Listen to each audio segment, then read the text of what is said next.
Hi friends, आप सभी का स्वागत है आपके अपने यूट्यूब चैनल आशीष स्टडी पॉइंट में। आज हम यहाँ पर बात करने जा रहे हैं आर्टिकल 16 की। यहाँ पर बात होगी लोक नियोजन के विषय में अवसर की समता के बारे में। आर्टिकल 16 का क्लॉज 1 कहता है क्या है कि राज्य के अधीन किसी पद पर नियोजन या नियुक्ति से संबंधित विषयों में सभी नागरिकों के लिए अवसर की समता होगी। तो यहाँ पे किसकी बात आ रही है?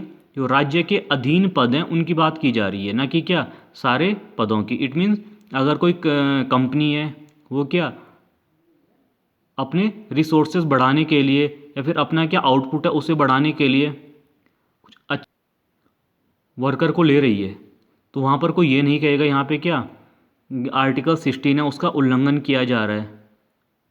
नेक्स्ट आपका होता है क्या है, आर्टिकल 16 का क्लॉज 2 कहता है क्या है, राज्य के अधीन किसी नियोजन या पद के संबंध में केवल धर्म, मूल वंश, जाति, लिंग, उद्भव, जन्मस्थान या निवास के आधार पर कोई नागरिक अपात्र नहीं होगा और न उनसे विभेद किया जाएगा।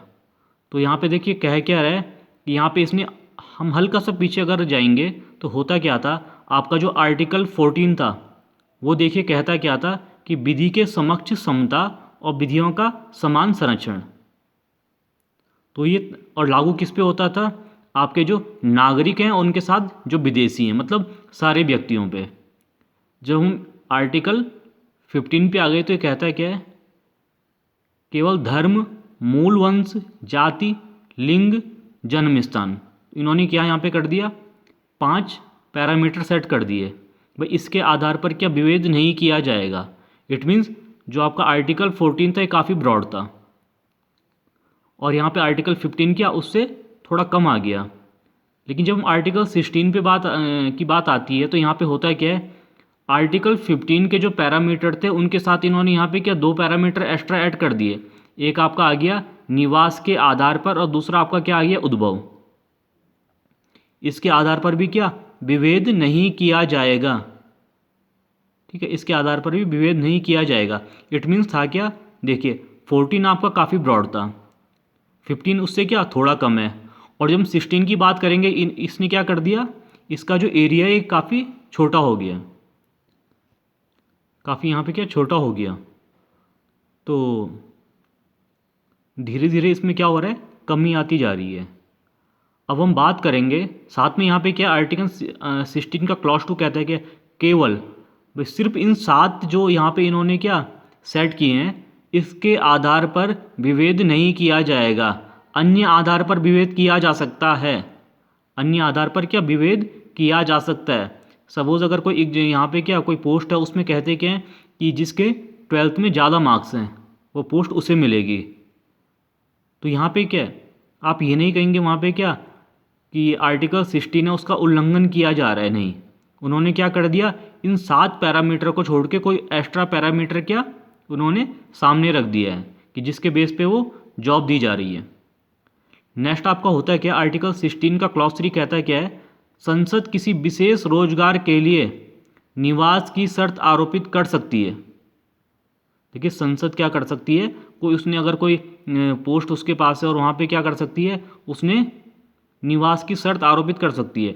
हम हल्का इसे देखेंगे होता क्या है, आर्टिकल 16 का जो क्लॉज 1 और 2 है ये यहाँ पे क्या इसने यहाँ पे बात की जा रही समता की, लेकिन इसके बाद के जो भी आपके इसके क्लॉज आएंगे 16 के, तो ये सारे के सारे क्या होंगे, इसका अपवाद हो जाएंगे। मतलब जो 1 और 2 में बात आ रही है उसका क्या अपवाद यहाँ पे आता रहेगा। अभी देखिए किसकी बात आ रही थी ऊपर आर्टिकल 16 का क्लॉज 2 में कि निवास के आधार पर कोई नागरिक अपात्र नहीं होगा, लेकिन यहाँ पे हो क्या रहा है, संसद किसी विशेष रोजगार के लिए निवास की शर्त आरोपित कर सकती है। ये किसका कहना है, आर्टिकल 16 के क्लॉज 3 का। और इसका एग्जाम्पल क्या है, जो आपका 32 कॉन्स्टिट्यूशन अमेंडमेंट है, इसमें क्या आंध्र प्रदेश के लिए, आंध्र प्रदेश के लिए क्या आंध्र प्रदेश राज्य है वो रोजगार हेतु निवास की शर्त आरोपित करता है। ये इसमें इसका अपवाद आ गया। देखिए नेक्स्ट बात आती है आपका आर्टिकल 16 का जो क्लॉज 4 है, काफ़ी इम्पोर्टेंट है। राज्य नियुक्तियों के आरक्षण की व्यवस्था कर सकता है या किसी पद पर पिछड़े वर्ग के पक्ष में बना सकता है, किसी पद को या किसी पद को पिछड़े वर्ग के पक्ष में बना सकते हैं जिनका कि राज्य में समान प्रतिनिधित्व नहीं है। तो यहाँ पे देखिए बात आ रही है जो पिछड़ा वर्ग है, भाई पिछड़ा वर्ग हम किसे मानेंगे, पिछड़ा वर्ग किसे मानेंगे। हालांकि आपके जो आर्टिकल 340 कहता है क्या, ये राष्ट्रपति को पावर देता है कि वो पिछड़े वर्ग की पहचान के लिए आयोग का गठन करेगा और जो इसका फाइनल डिसीजन होगा इसमें क्या, इसकी समीक्षा न्यायालय द्वारा की जा सकती है कि किस जाति को शामिल किया गया है और किस जाति को शामिल नहीं किया गया है। इट मीन्स ये नहीं कि क्या आयोग ने और राष्ट्रपति ने जो फाइनल कर दिया है वो फाइनल हो जाएगा। सर्वोच्च न्यायालय इसका न्यायिक पुनरावलोकन कर सकता है। और यहाँ पे आप हमेशा इसे एक इम्पॉर्टेंट लाइन आप इसे नोट कर दीजिए, जो काका कालेलकर था कमीशन, काका कालेलकर कमीशन, ये क्या है, काका कालेलकर कमीशन, ये जो है ये प्रथम पिछड़ा कमीशन था। जो बैकवर्ड कमीशन है, पिछड़ा आयोग है, ये इसका कमीशन था, ठीक है, 1953 में। तो अब यहाँ पर बात आएगी कि किसे पिछड़ा वर्ग माना जाएगा और किसे नहीं जाएगा। तो इसके लिए हम यहाँ पे देख लेते हैं कि किस तरीके से इसकी पहचान की गई। तो यहाँ पे जो बैकवर्ड की पहचान के लिए कि कौन इसमें बैकवर्ड होगा नहीं होगा, तो जो सबसे पहले केस आया Balaji versus state of Mysore, हमने इसे जो आपका आर्टिकल 15 था उसमें भी इसे देखा था। तो ये कहता है क्या है, आर्टिकल 14 का क्लॉज 4 लागू तब होगा जब यह दो शर्तें पूरी होंगी। पहला क्या होगा, जो आपकी बैकवर्ड क्लास है ये क्या होनी चाहिए, सोशली के साथ साथ एजुकेशनली बैकवर्ड होनी चाहिए, सामाजिक प्लस शैक्षणिक रूप से पिछड़ा होना चाहिए, सामाजिक प्लस शैक्षणिक रूप से पिछड़ा होना चाहिए। दूसरा क्या होता है, इसका जो स्टेट की सर्विस है, स्टेट की जो सर्विस है उसमें क्या, जो समान प्रतिनिधित्व है, जो समान प्रतिनिधित्व है अगर वो ना हो तो इन दोनों को बैकवर्ड काउंट होगा। ये किसका ऑर्डर था, ये था सुप्रीम कोर्ट का ऑर्डर, और किस केस में, Balaji versus state of Mysore. देखिए नेक्स्ट आपका होता क्या है, Devadasan versus union of India case, इसे हम साथ में कहते क्या हैं, कैरी फॉरवर्ड रूल केस। अब इस केस से पहले हो क्या रहा था, जो यहाँ पे क्या है 17% रिजर्वेशन था, ये फिक्स किसके लिए कर दिया था, SC और ST के लिए। अब जो सपोज पद आते हैं कहीं पे, और अगर हो क्या रहा था कि जैसे पद आ गए और इस पद में क्या हो पाया, इन्हें SC और ST का कोई कैंडिडेट नहीं मिला, तो वो क्या हो रहे थे, आगे ऐड होते जा रहे थे। तो 19 सपोज यहाँ पे क्या है, SC के लिए यहाँ पे SC और ST के लिए कितने पद रखे गए हैं, 10 पद रखे गए हैं। अब 10 में से 7 के तो उन्हें क्या कैंडिडेट मिल गए, बट 3 क्या हो गए, खाली हो गए। तो उन 3 को क्या आगे काउंट कर रहे थे, इस तरीके से आगे काउंट होते जा रहे थे। तो 1961 में देखो क्या हो गया, जो 45 में से क्या हो रहा था, जो 29 पोस्टें थी वो क्या हो गई, रिजर्वेशन हो गई, मतलब क्या रिजर्व हो गई, किसके लिए, SC और ST के लिए। तो यहाँ पे जो टोटल परसेंट था वो 64 चले गया, यहाँ पे क्या जो टोटल परसेंट था वो 64 चले गया। तो इसके बाद यहाँ पे बारी आती है Devadasan versus union of India. इसमें कोर्ट ने क्या कहा, अगर जो रिजर्वेशन है ये 50% से ज़्यादा होगा, सपोज क्या हम यहाँ पे बात करें 45 में से क्या 29 सीटें जो है ये SC ST के लिए हो गई, तो आपका रिजर्वेशन कितना हो गया, 64% हो गया। तो इसमें क्या कहा, जो अगर रिजर्वेशन आपका 50% से ज़्यादा है तो जो आपका कैरी फॉरवर्ड रूल है, मतलब जो आगे जुड़ते जा रहे थे, ये क्या इनवैलिड हो जाएगा, ये क्या होगा, इनवैलिड हो जाएगा, मतलब उसके बाद ये क्या जुड़ेंगे नहीं, ठीक है। नेक्स्ट यहाँ पे बात आती है मंडल कमीशन। आपका जो मंडल आयोग है काफ़ी इंपॉर्टेंट है। यहाँ पे क्या है, द्वितीय पिछड़ा वर्ग आयोग था। जो पहला पिछड़ा वर्ग था ये कौन सा था, काका कालेलकर 1953 में। अब यहाँ पे बात आ रही है 1979 की, मोरारजी देसाई की यहाँ पे क्या थी, सरकार थी, और इन्होंने क्या कर दिया, आर्टिकल 340 के तहत अनुच्छेद 340 है जो क्या करता है, पिछड़े वर्ग की पहचान के लिए या पिछड़े वर्ग की उन्नति के लिए यहाँ पे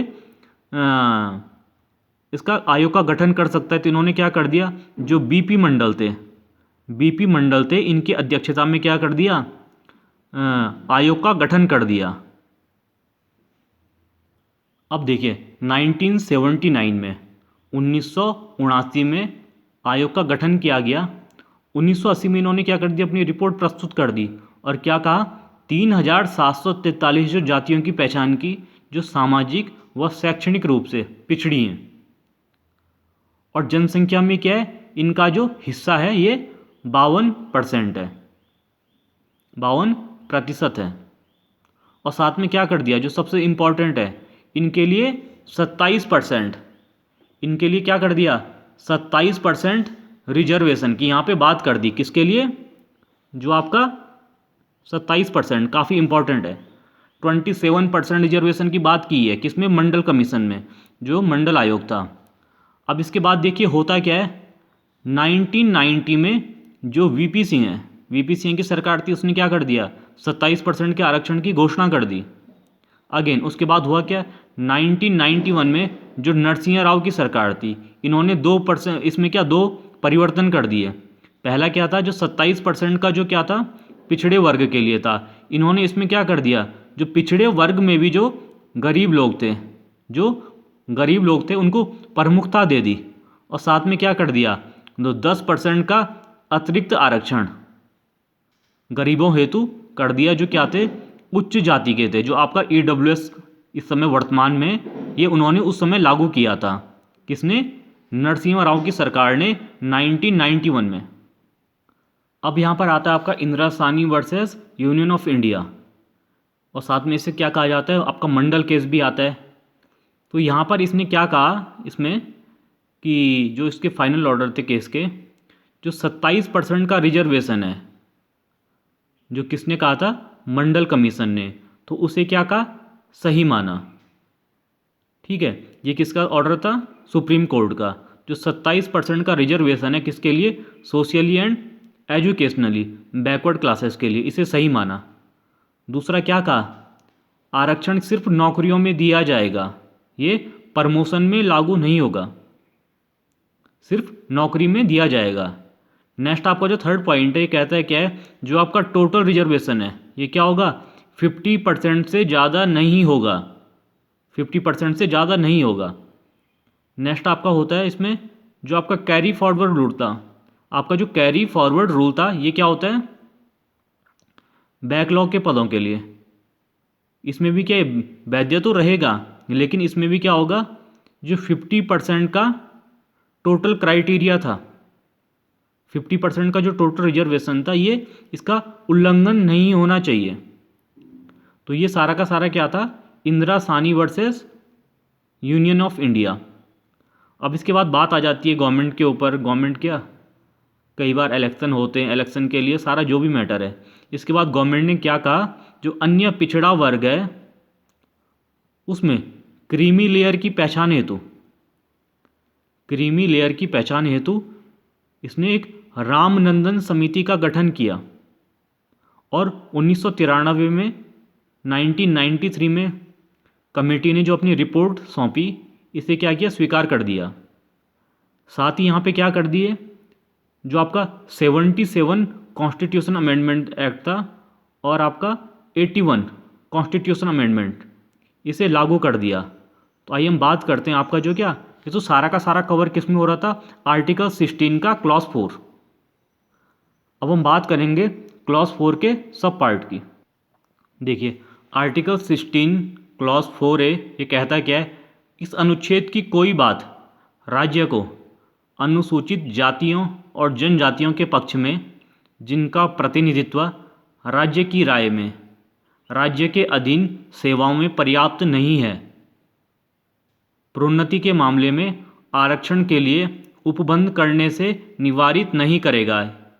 और ये कहाँ से इसमें ऐड किया गया, आपका जो 77 कॉन्स्टिट्यूशन अमेंडमेंट एक्ट था 1995, उसके द्वारा क्या इसे ऐड किया गया।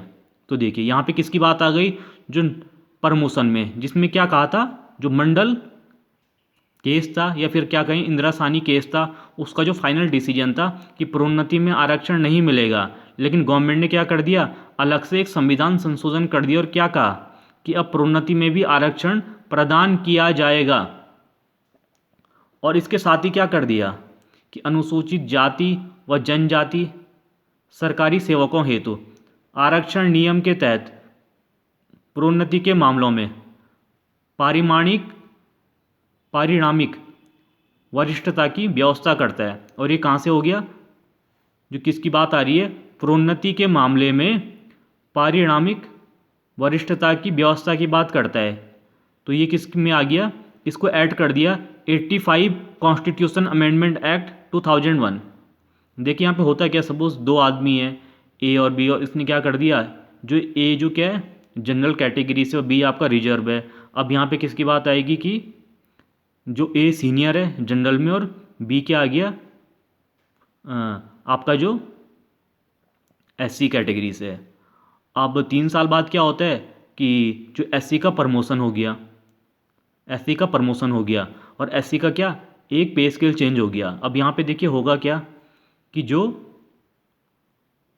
आपका क्या है पहले लगा था, ए पहले लगा था, स्टार्टिंग पोस्ट में क्या था वो सीनियर था, लेकिन अब क्या हो जाएगा, जो बी हो गया वो एक प्रमोशन के बाद क्या हो गया, वो सीनियर हो जाएगा, क्योंकि यहाँ पे क्या था प्रमोशन के लिए एक पद खाली था, उसमें क्या होना था, सिर्फ एससी को लगना था। तो यहाँ पे क्या हो जाएगा, जो हम किसकी बात कर रहे हैं, परिणामिक वरिष्ठता की बात कर रहे हैं, तो ये इसमें आ जाएगा। और इसे कहाँ से ऐड कर दिया, 85 कॉन्स्टिट्यूशन अमेंडमेंट एक्ट 2001। नेक्स्ट यहाँ पे बात आती है आर्टिकल 16 क्लॉज 4B। ये कहता है क्या है, जो बैकलॉग की रिक्तियाँ हैं उनके संदर्भ में 81वें 81 कॉन्स्टिट्यूशन अमेंडमेंट एक्ट 2000 के तहत इसे रद्द किया। अब इसमें हुआ क्या, इसके तहत राज्य को किसी वर्ष में किन्हीं न भरी गई ऐसी रिक्तियों को जो खंड 4 या खंड 4 के अधीन किए गए आरक्षण के लिए किसी उपबंध के अनुसार उसी वर्ष भरी जाने के लिए आरक्षित हैं, किसी उत्तरवर्ती वर्ष या वर्षों में भरे जाने के लिए पृथक वर्ग की रिक्तियों के रूप में विचार करने से निवारित नहीं करेगी, और ऐसे वर्ग की रिक्तियों पर उस वर्ष की रिक्तियों की कुल संख्या के संबंध में 50% आरक्षण की अधिकतम सीमा का अवधारणा करने के लिए विचार नहीं किया जाएगा। संक्षेप में हम इसे बोले क्या, जो बैकलॉग की रिक्तियाँ हैं उसमें आरक्षण की जो 50% की सीमा थी, जो क्या था अभी तक आपने देखा होगा क्या, जो मंडल कमीशन ने क्या कहा था, जो 50% का उसने सीलिंग की थी रिजर्वेशन में, तो इन्होंने इसे भी समाप्त कर दिया कि अगर जो बैकलॉग की बची हुई जो रिक्तियाँ आ रही हैं इसमें क्या होगा, 50% के जो क्राइटेरिया था किसमें, रिजर्वेशन में, इसे भी यहाँ पे हटा दिया गया है। और ये कैसे किया, ये आपका जो 81 कॉन्स्टिट्यूशन अमेंडमेंट एक्ट 2000 था इसके तहत इसे हटा दिया गया है। नेक्स्ट आपका आता है आर्टिकल 16 का क्लॉज 5।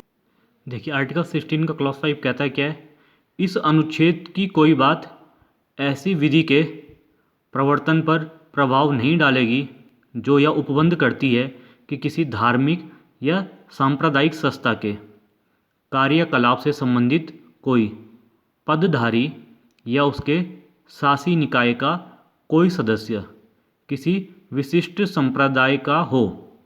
तो यहाँ पर देखिए, अब यहाँ पे पहले स्टार्टिंग हमने जो आर्टिकल 16 का क्लॉज 2 था, ये कहता क्या था कि भाई इसमें क्या 7 प्रकार से विभेद नहीं किया जाएगा, 7 प्रकार से विभेद नहीं किया जाएगा। तो इसमें आपने देखा होगा क्या धर्म भी इसमें काउंट किया गया था। अब यहाँ पे देखिए आपको कहा था स्टार्टिंग में आर्टिकल 16 का क्लॉज 1 और 2 नियम बनाता है, लेकिन उसके बाद के जो सारे क्लॉज आते हैं क्या करते हैं, उसका अपवाद होते हैं, उसका अपवाद है।